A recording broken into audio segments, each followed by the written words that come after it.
Low carbon economy. India में इस समय अगर सबसे बड़ा कोई फ्रॉड चल रहा है तो वो है आपका लो कार्बन इकोनॉमी। और इस फ्रॉड करने के आपके तरीके हैं, बहुत ही सिंपल है। Carbon capture, carbon pricing, emission trading. एक एक समझ के पकड़ते हैं कि क्या लफड़े हैं। कार्बन कैप्चर में आप क्या करते हो कि जो फैक्ट्री होती है, जो फैक्ट्री का धुआं होता है, उसमें से आप CO2 को अलग करते हो, उसे किसी सॉलिड या लिक्विड फॉर्म में कन्वर्ट करते हो, फिर जाके उसे ज़मीन में गाड़ देते हो। आपको लगता है कोई ये करता है होगा, है ना? तो ये आपका टूल नंबर 1 हो गया। दूसरा आपका टूल है कार्बन प्राइसिंग। तो इसमें क्या करते हो आप कि कोई भी इंडस्ट्री कितना CO2 एमिशन कर रही है, कितना कार्बन फुटप्रिंट दे रही है, उसके हिसाब से आप अलग अलग तरीके से उसमें टैक्स लगा। जैसे आपका एक कोल सेस था कि 1 टन आपका अगर कोल आप निकाल रहे हो तो उसके ऊपर 50 रुपये लगेगा। ये थोड़ा सक्सेसफुल है, तब भी ठीक है। फिर है आपका एमिशन ट्रेडिंग। एमिशन ट्रेडिंग में क्या होता है आपका कि हर इंडस्ट्री को आप मैक्सिमम लिमिट देते हो कि आप इतना ही कार्बन एमिशन कर पाओगे।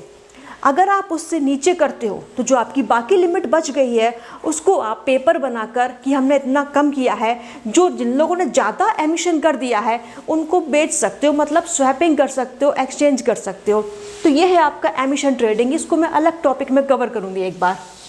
तो ये आपके मेन टूल्स हो गए हैं आपके लो कार्बन इकोनॉमी के लिए। क्लियर? इसमें और भी आपकी चीज़ें हैं। आपका जो है आपका ई-व्हीकल्स को प्रमोट करना, जो आपका सिरदर्द बन गया है शहरों में आजकल। ई-रिक्शा ना ये हिलते हैं, ना चलते हैं, ना डुलते हैं, खाली सड़क जाम करके बैठ जाते हैं। दूसरा है आपका स्मार्ट ग्रिड। ये अभी बन रही है आपके धीरे धीरे, पर आपके पूरी फोकस में नहीं आई है।